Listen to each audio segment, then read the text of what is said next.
fucking take. God, it's still, oh, it's fucking gross.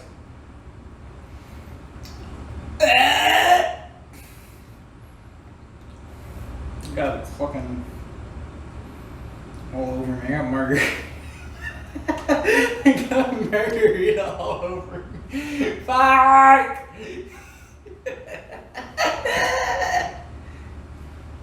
Black Souls is an RPG Maker game. Okay. No, I already did that intro.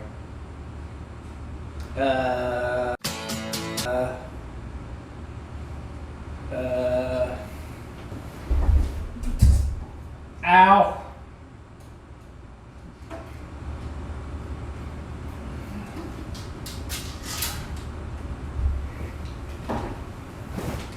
You are here right, nerds. There's a... Fuck. I can't get... I did that intro anyway.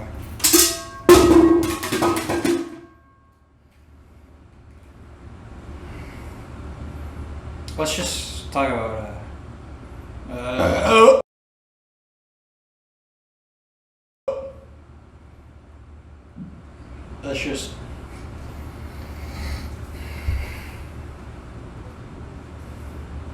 Let's just talk about Black Souls.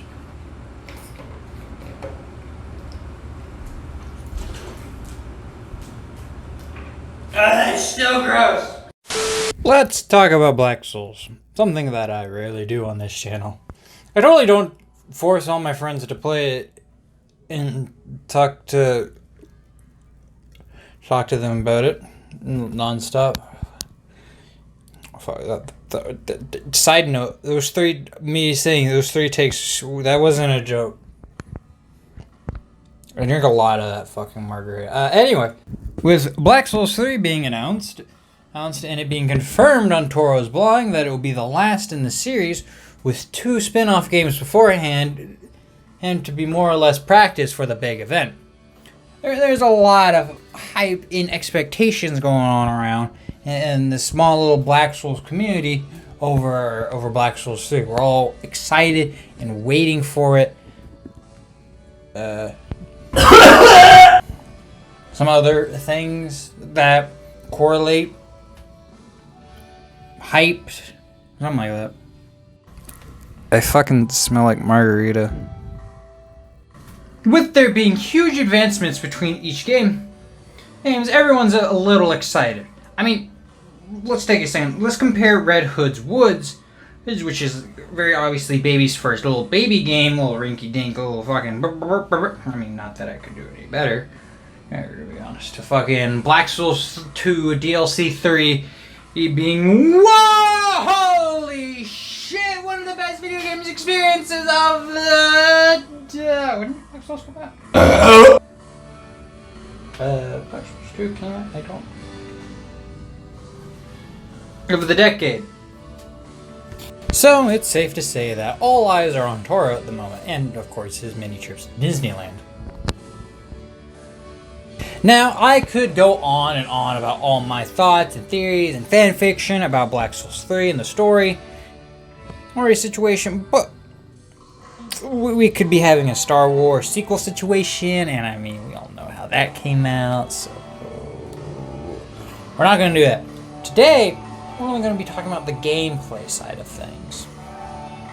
Besides, story-wise, all we really know is something, or Outer Gods, Alice, you gotta get to Alice, that one-hit cowboy game. Yeah, that's about it. Oh, I'm starting to feel, I'm starting to feel the margarita.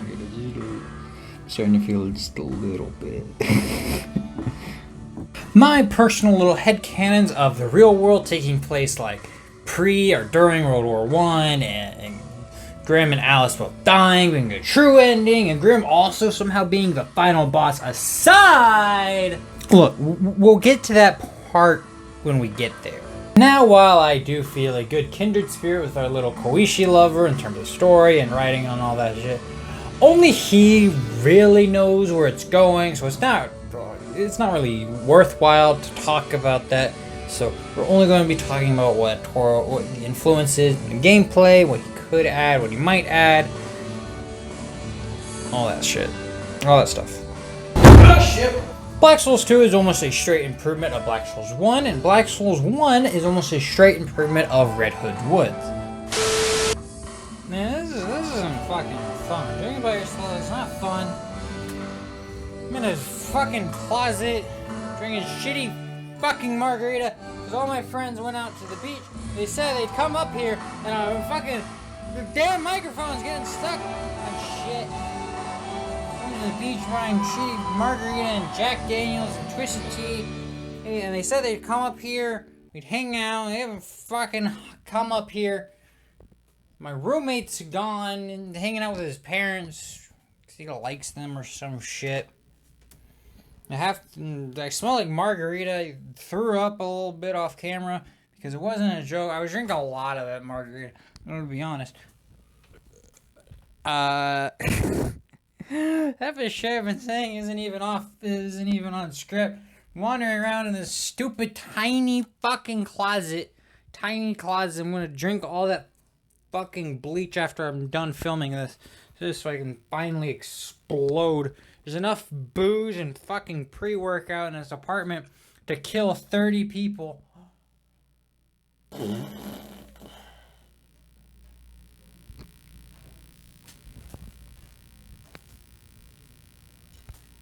I am Toro. Soldier boy, tell him. I got this new damn for y'all, call him Soldier boy. You just gotta punch, then crank back 3 times from left to right. Soldier boy, I'm in it. Why me crank it? Why me? Okay, now that that's behind us, where the fuck did I leave off? In Red Hood's Woods, we have a choice of a weapon and 2 accessories. Instead of rings, they all have a unique sprite.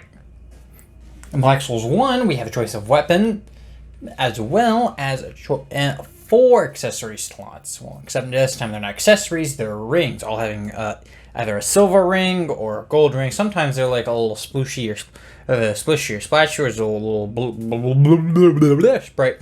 And of course, in Black Souls 2, it gets greatly expanded to where you got your weapon slot, your sidearm, which can be a shield or a gun, on your head armor, chest armor, all the 4 rings, as well as covenants that's specific to each of the NPCs, all of which greatly expand customization and allow for a wide variety of gameplay for however you'd like to play. So, we all like to joke about Red Hood's Woods, but all in all, it's a decent indie game. Just a little bit more bare bones compared to Black Souls 1 and especially Black Souls 2. But, interestingly enough, a few things were left behind from the transition from Red Hood's to Black Souls 1. One of them being that accessories. Now, it's just a sprite difference, but in Black Souls 1 and 2, it's just rings, silver and gold rings for the most part. Of course, you got little bubble things, but that's about it. Alright, but in Red Hood's Woods, while yes, you only have 2 in the list of accessories, or the passive equipment is vastly lower, they all have a unique sprite to them. And that's a very nice little detail that adds a lot to customizing your character. But something that is a tragedy that hasn't been used in Black Souls 1 and 2, Toro, please get on this, is that in Red Hood's Woods, there are a lot of the areas of the map they are blocked off by something, like a thing. You gotta jump over a thing, right? Or a tree in the way. Right. You can't do it. You can't just click A on them or Z, whatever the fuck it is. I don't remember what the fuck to select. Anyway, you can't just ignore it. You have to go around in that area and eventually learn or gain in the attack or the skill in combat. So quick step is used to jump over things, and fire is used to burn down trees. And what's really cool is that using all of these abilities outside of combat, it's just another level of immersion to the game. This idea isn't explored much in the later games, and I believe could make for a much more engaging exploration and interactivity to the map.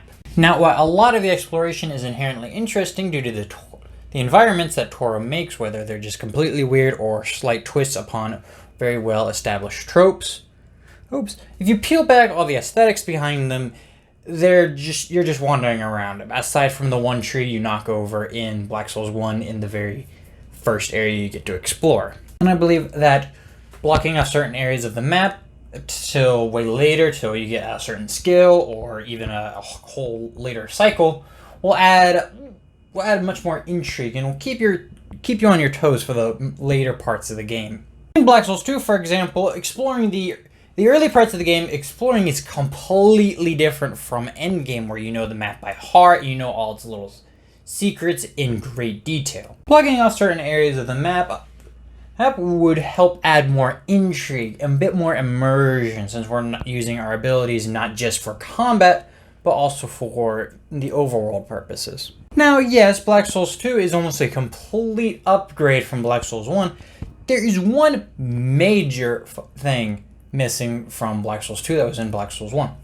Companions. You see, in Black Souls 1, if you haven't played it for some reason you're here, you run around the world and you run into NPCs. The NPCs will have like a little portrait, and you'll do their little quests for them and all their requirements, and you can summon them they'll move to the hub and you can summon them for combat. And this made combat a ton of fun.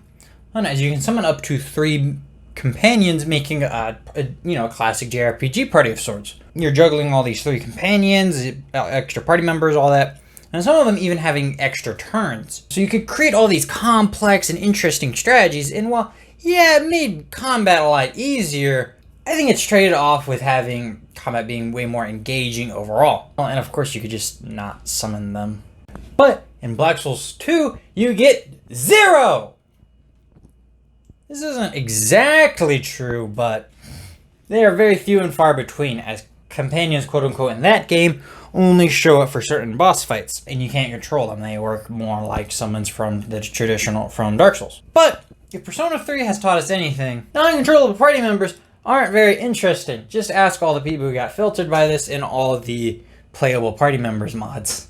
The companion system from the first game is sort of replaced with the Covenant system in Black Souls 2. Whereas in 1, you get to spend your souls to level up your party members. In 2, you spend your souls on the Covenant holders to increase their passive effects. Not really making them better, just making their effects greater.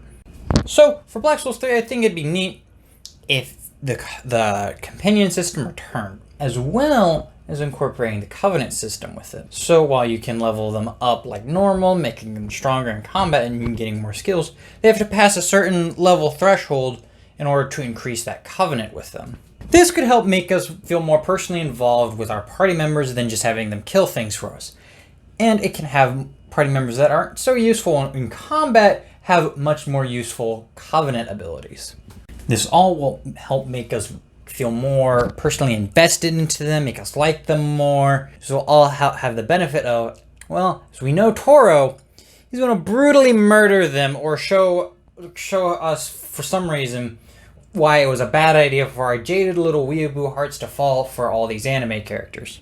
In Black Souls 1, the party members are very integral to the game, as for what to come much later to have a much bigger effect on you.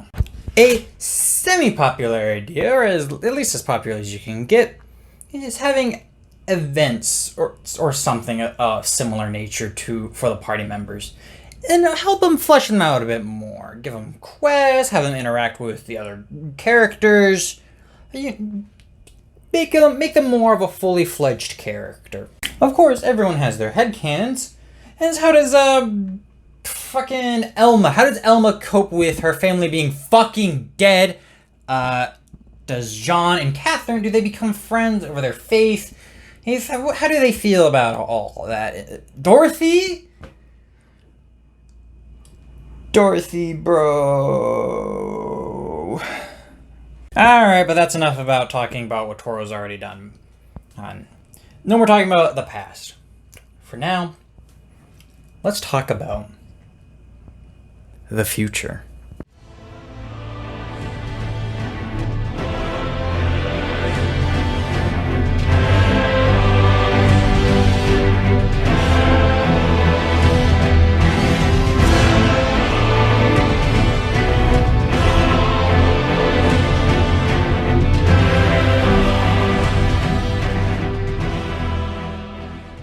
Except Elden Ring is in the past, you fucking retard. Spoilers for Elden Ring, obviously.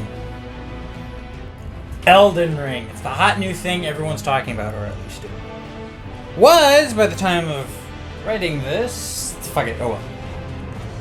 It is FromSoft's most ambitious game yet.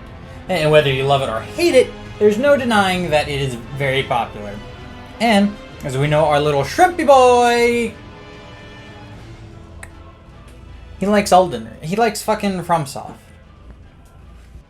With all the references to the Dark Souls series, he's from the herb flasks to the bonfires to Grim being an undead to starting in a prison to fuck, it's called Black Souls. It's kind of sounds like a fucking Dark Souls knockoff. It's really hard to like look up the game. You get fucking Dark Souls 2. So following the thought thread that Black Souls 1 is Dark Souls with a little bit of Demon Souls mixed in with all the fog and monarchs, and Dark Souls 2 being Bloodborne with all the guns and the blood and the London. Though some have pointed out that Black Souls 2's like DLC structure follows a very similar structure and or theme that the best Dark Souls games DLC structure, with Black Souls 2's first DLC being underwater and kind of gross, and Crown of the Sunken King being underground and gross. DLC 2 being has a flame knight of fucking flames thing and a samurai. Crown of the Iron King has also a samurai. And DLC 3 being in the snow, and the last one, and Crown of the Ivory King also being in the snow. Yeah, the connection's fucking loose as shit, but monkey pattern recognition brain. The point is that Toro likes Dark Souls, or Soulsborne games in general, right? And that the Black Souls games are based off of those Soulsborne games.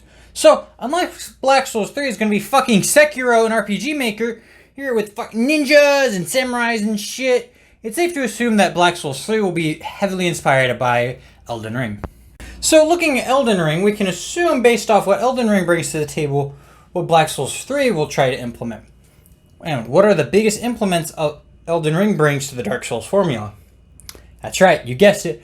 Fucking jumping and riding a horse and shit. So that means Black Souls 3 will have epic, fluffy gameplay.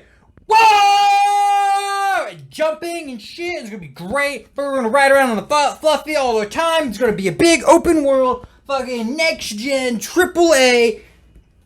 No, that's retarded. Except maybe, what if Black Souls 3 has a huge ass open world and Toro implements something similar to the fluffy riding system in Black Souls 1 for the desert, and it's expanded for the whole world. Well, similar to Torrent in Elden Ring. Aside from being able to ride a horse and jumping, Elden Ring also brings in some other things, such as the Ash of War and a traveling waifu, dies halfway through, and just being a very large open world game in general.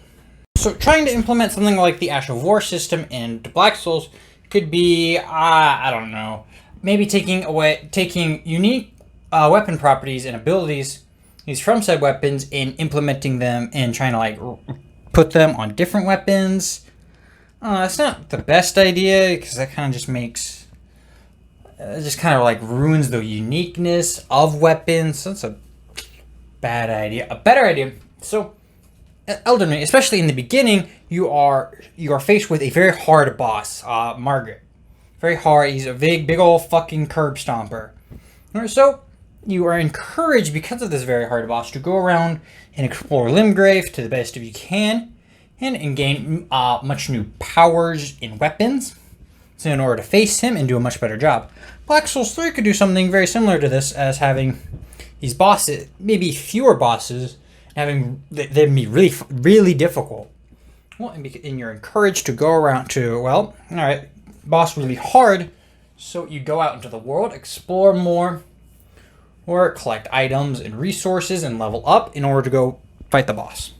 Another idea is just taking areas, just taking them and plopping them into Black Souls, like what Lutwidge Town is to Yarnum.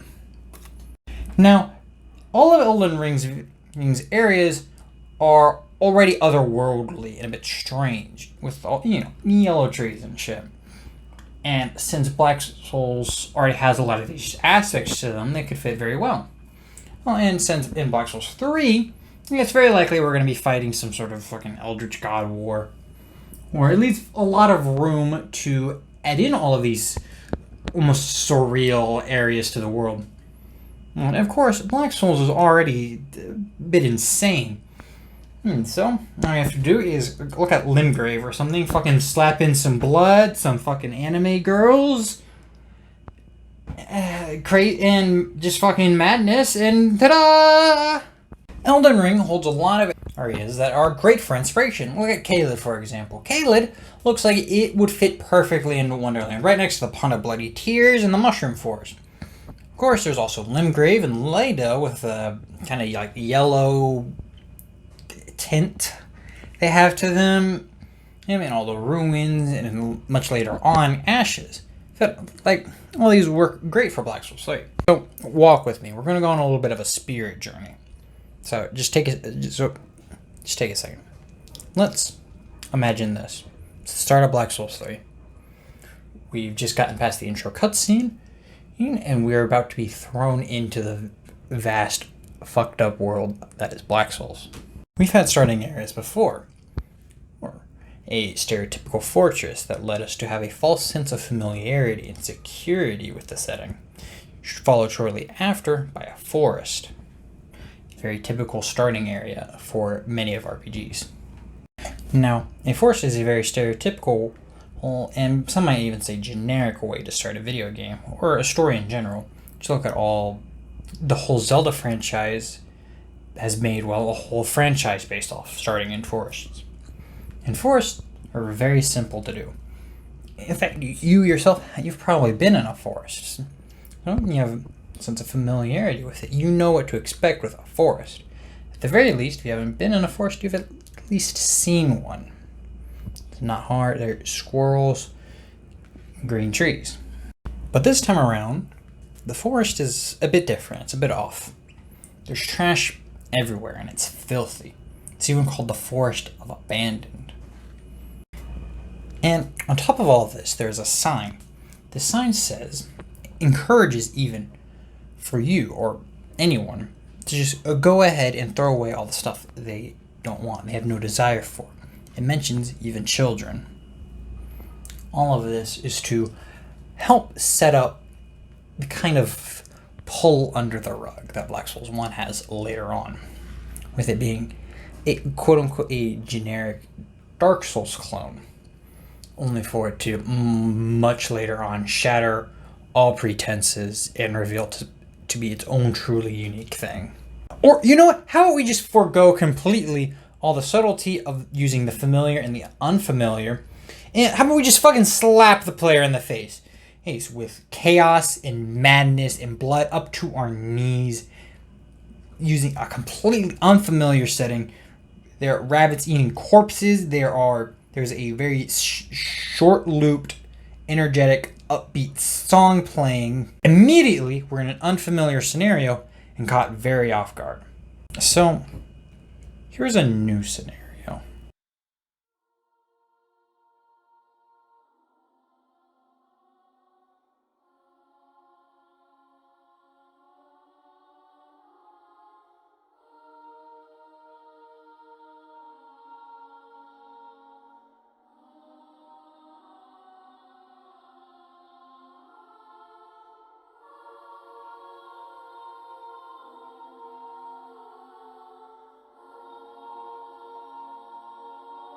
But amidst this very bright and yellow sight, there's a splotch of blood, dark and red.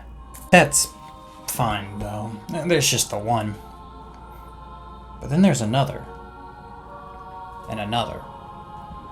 And another. And the more we progress, the more and more it's there, till it stains the leaves red.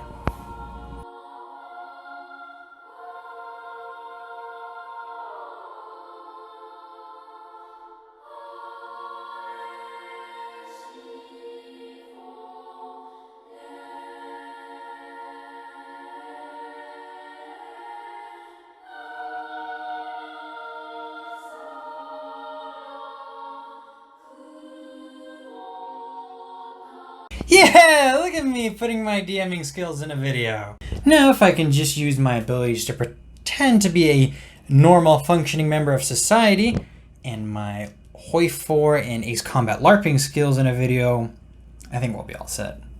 But yeah, these are all just ideas and speculations as we all wait for the very highly anticipated Black Souls 3. Elden Ring is already very similar to Black Souls in a lot of ways that are kind of hard to explain. Maybe it's that Elden Ring goes for less of a traditional dark fantasy aesthetic that the Dark Souls games go for, and has much more of a surreal high fantasy feel. Of course, though, there are plenty of darker themes and subject matter in the game. They're just not as overt.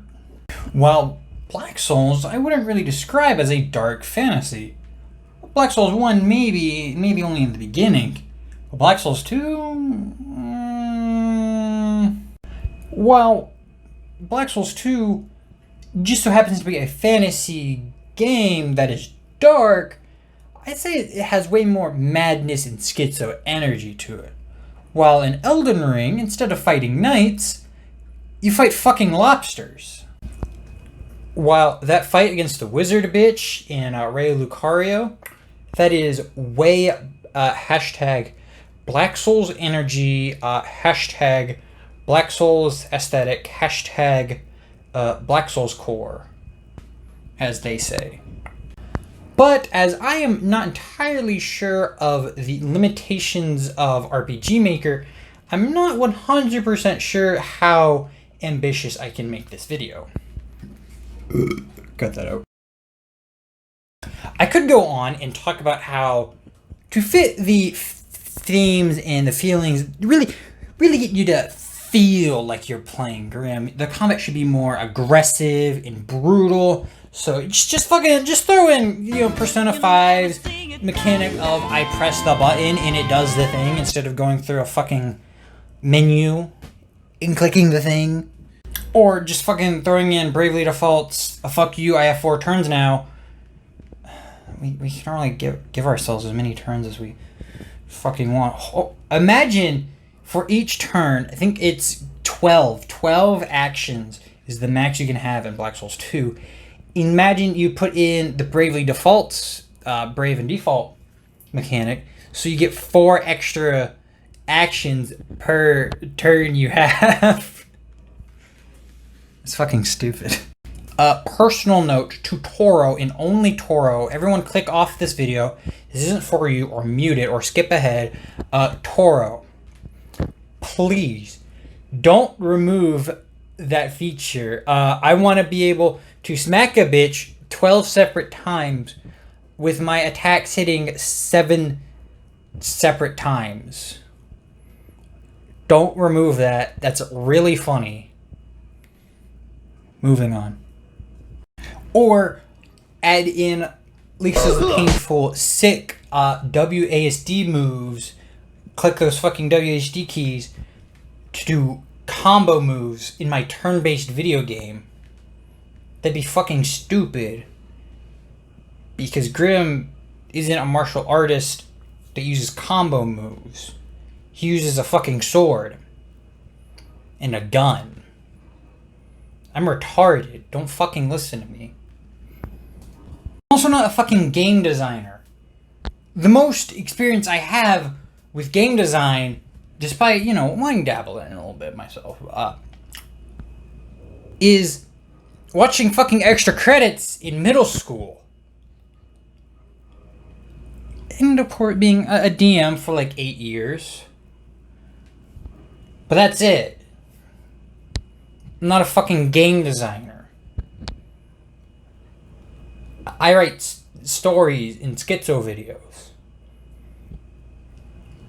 That's it. And even then, I just throw in shit that I like. Like trains. Trains are fucking cool. And guns and sky whales and fucking worlds that just end, you know, like flat earth, you can just fucking jump off. That's cool. Sky whales. Oh wait, I think I already said that.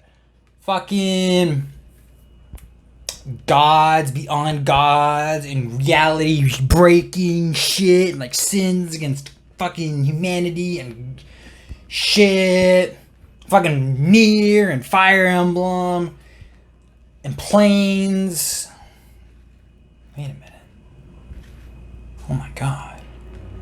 Planes. Jet planes. F-14.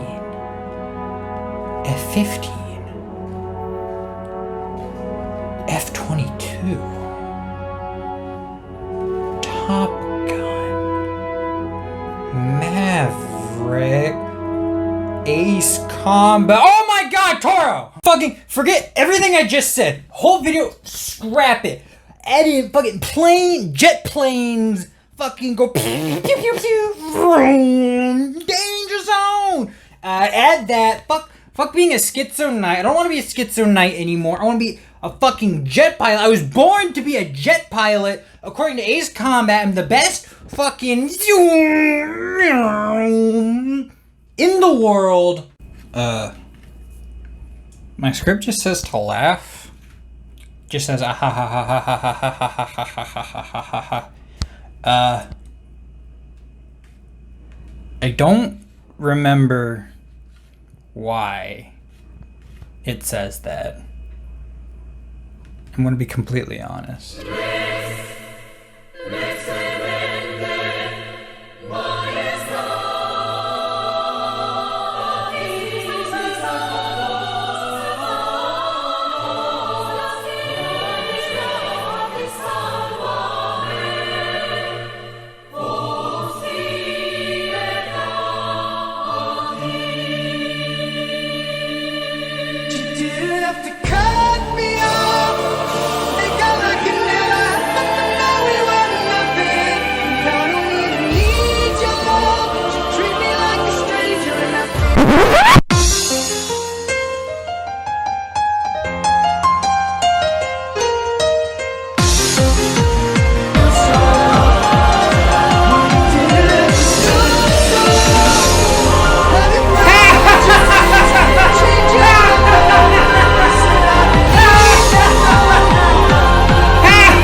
God, Gabe, you're such a fucking faggot!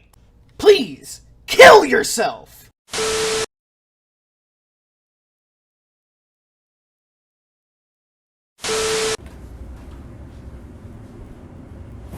Oh shit. Oh. I've been drinking fucking energy drinks drinks, these little Mountain Dew energy drinks. The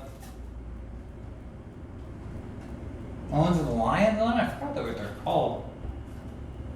They're really fucking good. Drinking those with booze.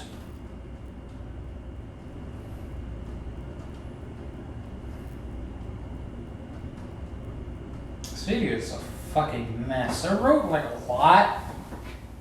It's like a lot of pages in here. I am getting fucking drunk. Ruining it! Ruining my fucking video! I'm not even that drunk actually, to be honest.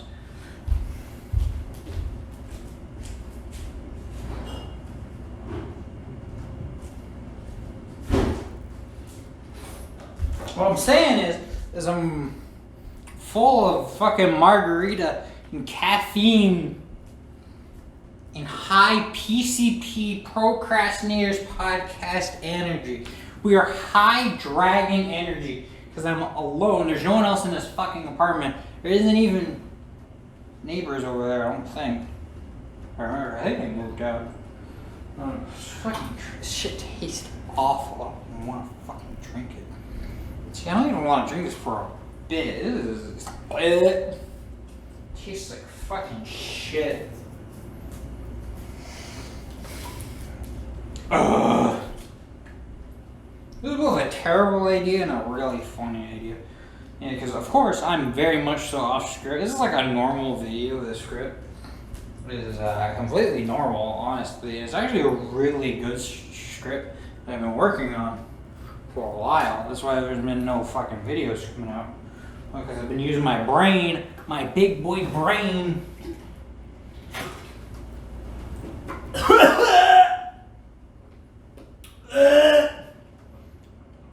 That's not a bit. This shit tastes awful.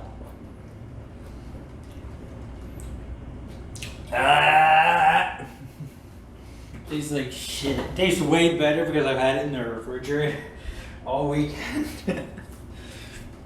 Fuck. I should probably calm down because I had a lot. So it was about up to here before I started doing the takes, and now it's here, obviously.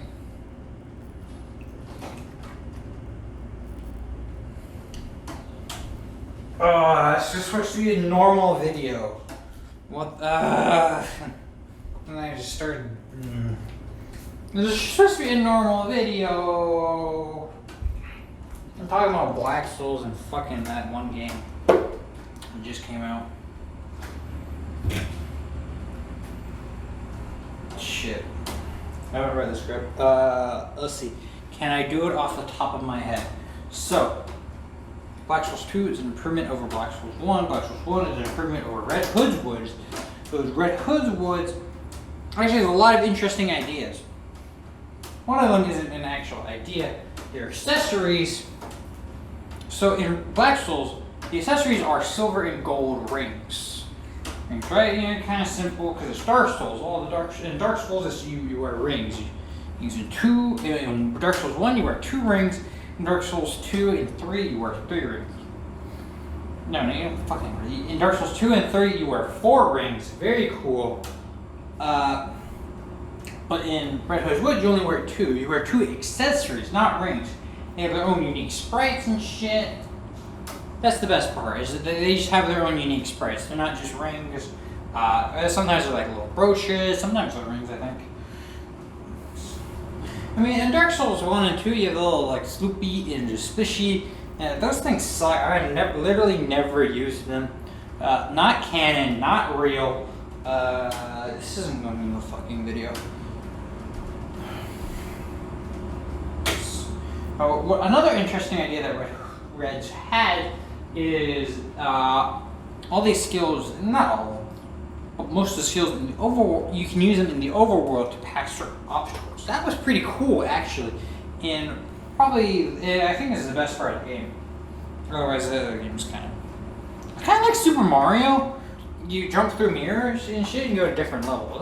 You know. That was it. That's about it. That's all I remember from my script, to be honest.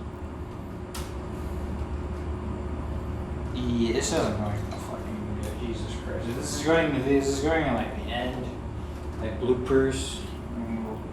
Like this will be like in the blooper section, like the very end. The real fans, the real Baka fans, all. Well, I was gonna make a joke where I said all three of them, but I made a Discord. I was fucking gaslit into making a Discord server.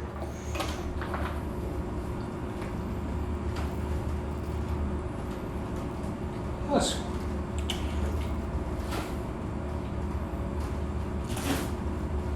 I'm not playing this up for the fucking camera, by the way.